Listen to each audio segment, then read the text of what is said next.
There is a moment, an invisible yet inevitable threshold in human evolution, when an individual, a society, or even an entire civilization steps out of the fog of instinct and unconscious reaction into something greater.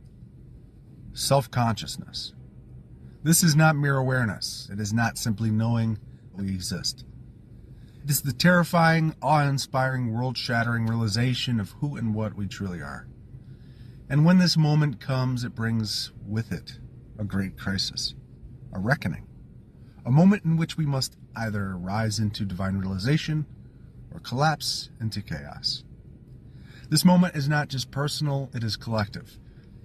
It is the crisis humanity now faces. Let's talk about why we're here, why the world is in turmoil, and what lies beyond the moment of self-consciousness, if we have the courage to see it. For most of human history, our ancestors lived in biological consciousness, the state of being driven purely by survival.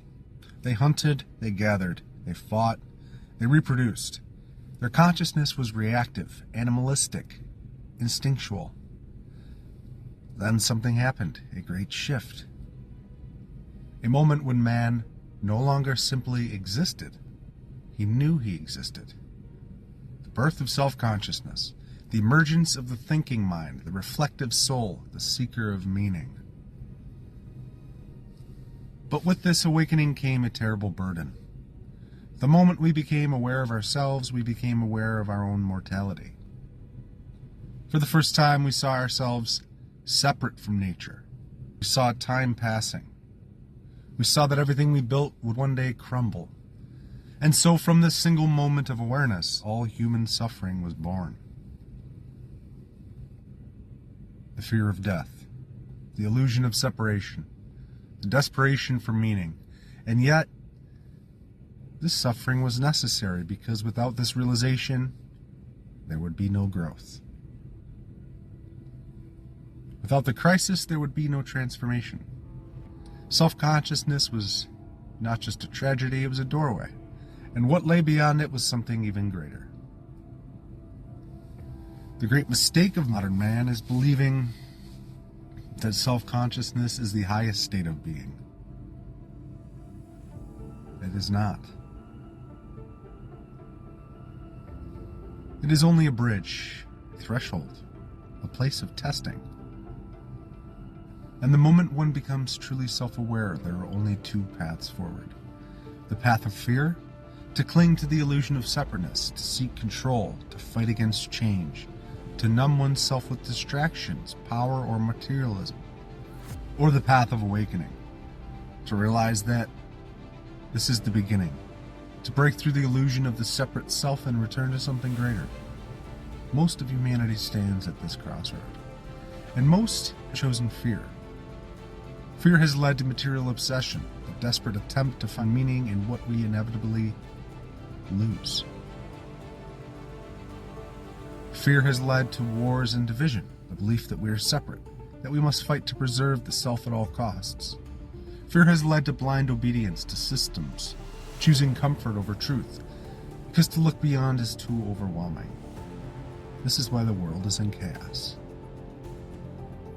Self-consciousness has arrived, but humanity does not yet know what to do with it. We see ourselves, but we do not understand what we see. We sense something greater, but we are afraid to grasp it. And so we cling to the old world, the dying structures, the illusions of control.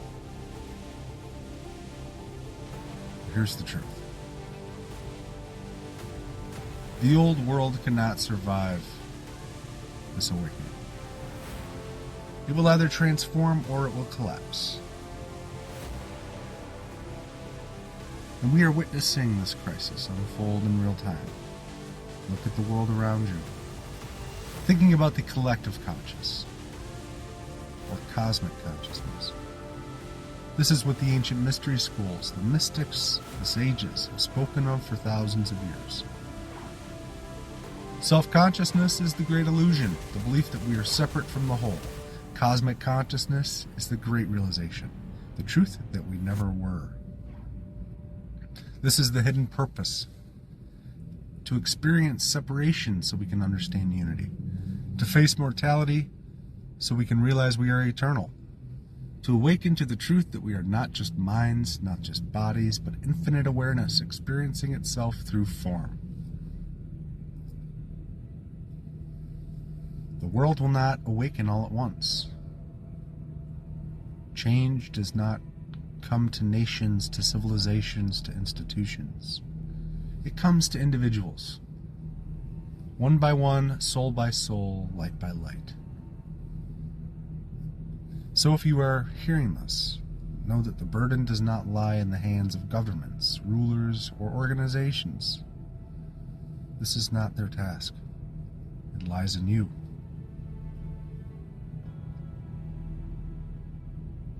What does this mean? You must face yourself. Know thyself. Stop running, stop numbing, stop distracting yourself. Look into the abyss of your own mind and ask, who am I? You are not just your body. You are not just your name. You are something greater. The world is changing because it must. What no longer serves us must evolve. So let's act not from fear, but from wisdom. See the sacred in everything, even in the chaos. Because once enough individuals awaken, the world will follow. And each one of us must make a choice.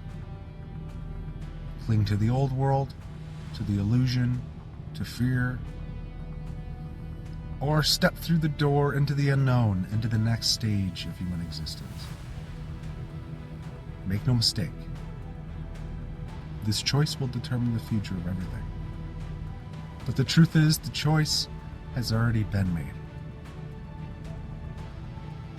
The moment we begin to ask these questions, the moment we realize there's more, there's no turning back. The only way out is through. And beyond this crisis lies something greater than any of us can imagine. Beyond the chaos lies awakening. Humanfluence out.